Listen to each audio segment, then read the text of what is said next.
السلام عليكم ورحمة الله وبركاته. كتير من الولاد والبنات بيبعتوا لنا عندي مشكلة، شغفي ناحية المذاكرة راح، مش طايق أذاكر. خليكم مع عمو يحيى.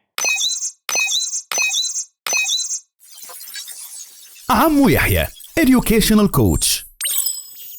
خليني في الأول أقول لك إن شغفك تجاه المذاكرة خليه الطاقة اللي جواك، اللي بتخليك تتحمل بعض الألم والتعب في مقابل إنك تحقق هدفك اللي أنت بتحلم بيه، زي كلية قمة أو مجموع كبير. فنفسي إنك توصل لإن شغفك يكون الدافع اللي بيحركك تجاه المذاكرة، ممزوج بالحب والاستمتاع. اعرف إن مفيش حد عنده شغف ملوش هدف. عمرك شفت حد دخل كلية الطب وكان مقضيها طول اليوم عدم مذاكرة ولعب وتنطيط؟ طبعا اللي عنده هدف بيحطه قدامه وبيسعى لتحقيقه. مثلا اللي عنده شغف انه يكون معلق صوتي، دايما بتلاقيه بيسعى ان هو يدرب نفسه عشان يبقى معلق صوتي محترف زي طارق نور او وائل حبال المعلق الصوتي لجوجل مابس. وائل حبال كان طالب في كلية الاداب جامعة دمشق وكان بيحلم ان هو يكون معلق صوتي، وطبعا بذل مجهود وتعب كتير عقبال ما بقى من اشهر المعلقين الصوتيين باللغة العربية في الشرق الاوسط. السؤال هنا، طب ليه انا بفقد شغفي ساعات كتير في المذاكرة؟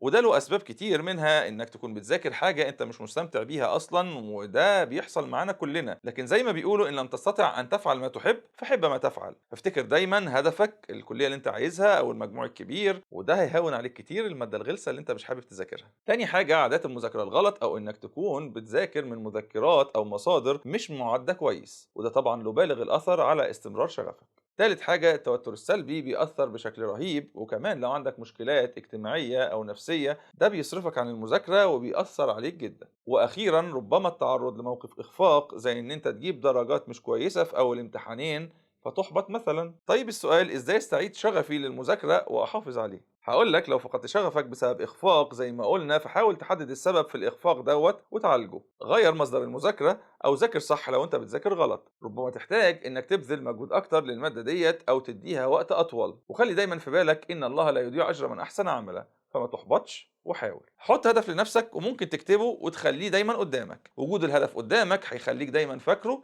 ونفسك توصل له. تالت حاجة، دور على حد يكون رفيقك في الدراسة عشان تذاكروا سوا وتشجعوا بعض، بس اهم حاجه يكون لكم نفس الاهداف او اهداف متقاربه قوي من بعض. وطبعا لو هيعطلك فقله وجوده احسن. الرابع حاجه، دور على حد يرشدك ويساعدك، بس يكون اكبر منك وفاهم تقدر تحكي له مشكلاتك، وفي الغالب المشكلات ديت بتكون سبب في فقدان الشغف والدافع، وصدقني ده هيكون له بالغ الاثر في تقدمك بقوه تجاه هدفك. خامس حاجه، ممكن تزود بعض الاهداف الفرعيه والدوافع عشان تستمر بقوة وشغف تجاه هدفك الرئيسي. سادس حاجة، اعمل لنفسك وقت تعمل فيه بعض الحاجات اللي بتحبها زي ممارسة بعض الهوايات أو الترفيه عن نفسك، وده بيخليك تشحن تاني من حين لآخر عشان ما تفقدش شغفك. وأخيرا بقول، محظوظ في الحقيقة اللي بيلاقي دعم من أسرته أو حد من قرايبه، وده بيكون له بالغ الأثر في استمرار شغفك في المذاكرة. ولكن للأسف الأمر ده مش متوفر عندنا كلنا. بعض الأسر من فرط حرصهم على أولادهم بيمارسوا عليهم ضغوط زايدة أو نقد مبالغ فيه، وده في الحقيقة شيء منفر وغالبا بيؤدي لنتيجة عكسية.